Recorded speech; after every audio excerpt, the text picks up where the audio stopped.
नमस्कार दोस्तों, job centre में आपका स्वागत है। आज हम बात करेंगे रेलवे ग्रुप डी परीक्षा 2019। ये हमने लास्ट वीडियो बनाई थी जब से 10 जून की, जिसके अंदर एक आरटीआई का हवाला दिया गया था।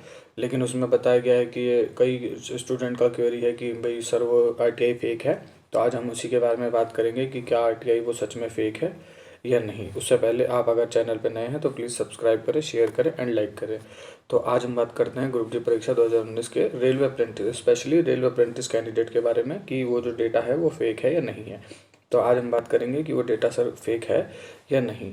तो सबसे पहले हम आ जाते हैं उसी डेटा पे कि जो हमारे पास सर्कुलेट हो रहा था सब पे। अधिकतर वीडियो बनी है इस पे यूट्यूब पे, और हमने भी इसी रिगार्डिंग बनाया था क्योंकि ये हमें ऑफिशियल डेटा लगा था। लेकिन हमें भी थोड़ा डाउट है कि ये ऑफिशियल डेटा है या नहीं, क्योंकि अप्रेंटिस कैंडिडेट लगभग सेंट्रल रेलवे, वेस्टर्न रेलवे को मिला के हर साल लगभग 10,000 अप्रेंटिस तैयार कर देते हैं। लेकिन ये 2019 के बाद से है, मतलब कि इस एप्लीकेशन के बाद से जब मोदी गवर्नमेंट आई और उन्होंने जो है अप्रेंटिस को बढ़ावा देने के लिए, बढ़ावा क्या, एक तरफ से बेरोजगारी पैदा करने के लिए अप्रेंटिस कैंडिडेट की बढ़ोतरी करनी शुरू कर दी। उससे पहले अप्रेंटिस होती थी 200, 300, 500 ऐसे होती थी। लेकिन अब जो है अप्रेंटिस हज़ारों में होती है। किसी भी जोन से निकलेगी तो 1000 से कम नहीं निकलती। पहले 100, 200, 250 निकलती थी। उसी तरह देखिए आप वेस्टर्न रेलवे में 2113 वैकेंसी है वेस्टर्न रेलवे में, और जबकि इसमें वेस्टर्न रेलवे में 2113 वैकेंसियों के बिहाव पे 2146 पोस्टें हैं। उसी तरीके से अगर हम बात करते हैं दूसरा तो एनडब्ल्यूआर में, जैसे कि आप जानते हैं एनडब्ल्यूआर नॉर्थ वेस्टर्न रेलवे होता है। उसके अंदर देखिए 1049 पोस्टें हैं, जिसके अंदर एप्लीकेशन आए हुए हैं 769। उस हिसाब से आप देखें तो बहुत ही कम रेशियो है। तो ये डेटा सही भी हो सकता है और गलत भी हो सकता है, लेकिन इसके सही होने की पॉसिबिलिटी ज़्यादा है, क्योंकि जो रजिस्ट्रेशन नंबर के बिहाफ से भी जब मॉडिफिकेशन का लिंक दिया गया था ग्रुप डी को, तो उसमें मॉडिफिकेशन के लिंक के बिहाफ से भी लगा था कि इतने ही एप्लीकेशन है, लगभग 18,000 के करीब। तो घबराने की ज़रूरत नहीं है, ये डेटा सही है बिल्कुल। और सही भी नहीं है तो आपको मिनिमम कट मार्क्स तो लाने ही लाने हैं, तो आपको बिल्कुल भी घबराने की ज़रूरत नहीं है। अगर आप मिनिमम कटिंग मार्क्स जो है, कट ऑफ मार्क्स जो है वो 30 है और 40 है, तो अगर आप 30 लाते हैं ओबीसी, एससी और एसटी हैं तो 30 मार्क्स तो आपको लाना ही लाना है एनएससी प्लस और वो मिला के, एनएससी और सीबीटी मिला के। जिसके अंदर अभी बहुत ही बच्चों का क्वेरी है कि सर जो है हमारा एनएससी और सीबीटी प्लस करके नॉर्मलाइज किया जाएगा या फिर विदाउट खाली एनएससी या फिर सीबीटी का ही नॉर्मलाइज किया जाएगा। तो इसमें कन्फ्यूज ना हो, क्योंकि आपको अच्छे से मालूम है कि जो आपका वो मार्क्स है वो आपके मार्क्स को एनएससी को तो बाद में जोड़ा जाएगा। सीबीटी मार्क्स जो है वो आपको पहले करे जाएंगे, यानी कि आपके जो नॉर्मलाइज होगा वो सीबीटी मार्क्स पे होगा, ना कि एनएससी मार्क्स पे। यानी सीबीटी में अगर आपके 10 नंबर हैं तो नॉर्मलाइजेशन की जो परसेंटाइल फार्मूले में रखा जाएगा वो आपका 10 नंबर रखा जाएगा। उसके अंदर मैं बार बार यही बात आपको बताने की कोशिश कर रहा हूँ कि सरकार आपके साथ खेल रही है। खेलने का मतलब है कि और आरआरबी को एग्ज़ाम कराने का अनुभव अभी उतना है नहीं। जो नए पैटर्न्स है, जैसे उन्होंने एनटीपीसी में सब कूड़ा कर दिया है, उसी तरीके से आपके ग्रुप डी में भी कूड़ा करने की पूरी तैयारी है। पहले जो 2018 की वैकेंसी है, 2018 की वैकेंसी में बहुत बढ़िया प्रोसेस किया गया था, जिसमें एक दिन में एक ही शिफ्ट में सारे अप्रेंटिस कैंडिडेट का एग्ज़ाम करा दिया गया था, जिसका बेनिफिट ये हुआ कि उनको नॉर्मलाइज करने की कोई ज़रूरत ही नहीं पड़ी। उनको कोई भी नॉर्मलाइजेशन नहीं हुआ।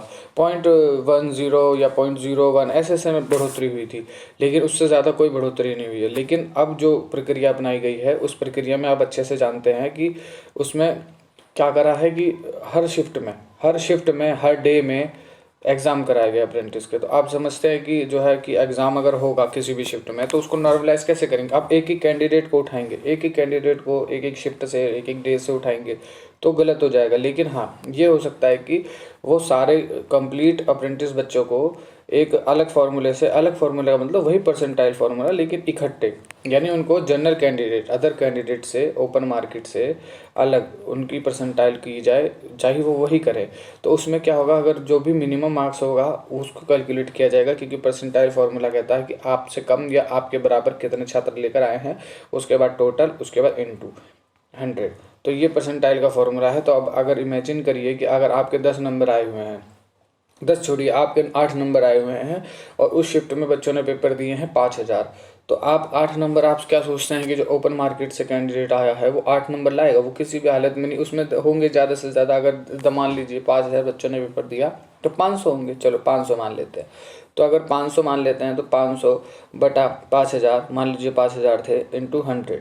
तो कैसे, 1 2 3 जीरो से 3 जीरो उड़ाएंगे तो आप 50, तो 5 10 नंबर, यानी 10 नंबर। तो ये एक रॉ डेटा है कि आपके 10 नंबर आ जाएंगे। अगर आपके नंबर आपसे कम आते हैं तो 10 परसेंटाइल बनेगा।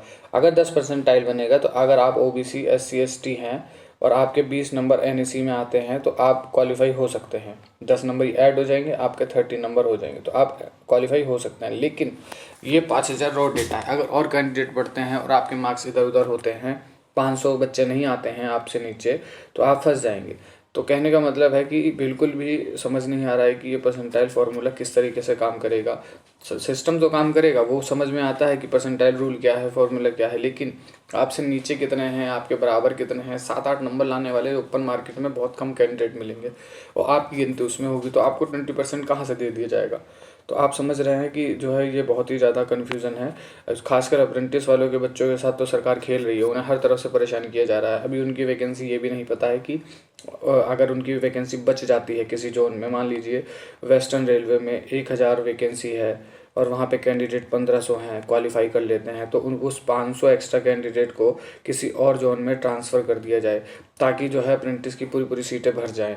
ये अभी मांग करी जा रही है यूनियन के थ्रू और बच्चों के थ्रू, और ये माननी भी चाहिए क्योंकि उनका 20% कोटा, अगर वो मान लीजिए किसी जोन में उनका जो है 20 सीटें हैं और वो 10 सीटें लाते हैं, तो 10 सीटें तो जनरल को दे दी जाएंगी, तो उनका नुकसान है। उनका ये भी नहीं है कि PWD की तरह उनका कोटा जो है जुड़ता जाएगा, यानी इस बार 10 खाली हो गई तो वो अगली वैकेंसी में जुड़ जाएगी। कैरी फॉरवर्ड होना ही नहीं है, तो कैरी फॉरवर्ड जब नहीं होना है तो उनकी वैकेंसी वहीं पे ख़त्म हो जाएगी। तो ये बहुत ही बड़ा मौका है कि यहाँ पे 20,000 प्लस वैकेंसी हैं। और अगर यहाँ पे भी अगर मान लीजिए पिछली बार जैसे आप जानते हैं कि 18,000 के करीब 1200 के करीब 12,000 के करीब वैकेंसी थी, और जिसमें 120 के करीब यानी 10% बस, यानी 90% वैकेंसी दूसरे बच्चों को दे दी गई। कितना अप्रेंटिस का नुकसान। अगर वही 90% वैकेंसी यानी 1000 प्लस वैकेंसी इस बार जुड़ती तो वो 20 प्लस जो है 10,000 यानी 30,000 वैकेंसी हो जाती कि नहीं हो जाती, और इसमें कैंडिडेट को फ़ायदा मिलता। ये अगर हमें नहीं देना चाहते तो कोई बात नहीं, हमारी वैकेंसी को कैरी फॉरवर्ड करके प्लस करते हैं जैसे PWD की करते हैं, तो भी हमारे को फ़ायदा है। लेकिन नॉर्मलाइजेशन में अगर आपका जनरल कैंडिडेट के साथ होता है तो आपको बहुत नुकसान उठाना पड़ेगा। और रही बात इस RTI की, तो आप जानते हैं कि ये RTI का डेटा है, ये किसी RTI से सर्कुलेट हुआ है, उसी पे हमने वीडियो बनाई थी। लेकिन जहाँ तक लगता है कि ये जेन्युइन है, क्योंकि 2018 के बाद कोई भी क्वालिफाई रिजल्ट नहीं आया था अप्रेंटिस का, तो रिजल्ट नहीं आया था तो वही सेम कैंडिडेट थे, और जिन कैंडिडेट को लगा कि भाई वो हो जाएगा उनका, तो उन्होंने इसमें फॉर्म भरा नहीं होगा, या तो भरा भी होगा तो उन्होंने एग्ज़ाम नहीं दिया होगा। तो एग्ज़ाम नहीं देने की शर्त पे अगर ये कैंडिडेट का डेटा थोड़ा ऊपर नीचे भी होता है तो वो आपको मैनेज हो जाएगा, क्योंकि वो लोग दोबारा जाएंगे नहीं। तो घबराने की ज़रूरत नहीं है, आपको सिर्फ और सिर्फ 30 और 40 मार्क्स NAC प्लस जो है CBT को मिला के लाना है। आपका किसी भी जोन में हो, किसी भी कैटेगरी से हो, किसी भी कंडीशन में आपका 100% होगा। लेकिन क्योंकि गारंटीड इस बार 20,000 प्लस सीटें हैं और ये पूरी की पूरी फुलफिल नहीं होंगी जैसा 2018 में हुआ था। तो आपको घबराने की ज़रूरत नहीं है। नॉर्मलाइजेशन अब क्या होता है क्या नहीं होता है तो सरकार जाने और रेलवे बोर्ड जाने, लेकिन इतना है कि अगर आप क्वालिफाई हो जाते हैं, 30 और 40 ले आते हैं, तो आपकी जॉब कोई नहीं रोक सकता है। अभी कट ऑफ का तो कोई सवाल ही नहीं उठता है कि कट ऑफ कितनी जाएगी कितनी नहीं जाएगी, क्योंकि जो है आप जो है सबसे सेफ 10 जोन मैंने बताई दिए हैं आपको। तो सबसे सेफ 10 जोन का मतलब है कि जहाँ पे 30 और 40 कट ऑफ जाएगी। प्लस तो जाने का मतलब नहीं बनता है, वो इक्का दुक्का जोन है जिसके बारे में हम बताएंगे कि कौन सा हार्ड जोन है।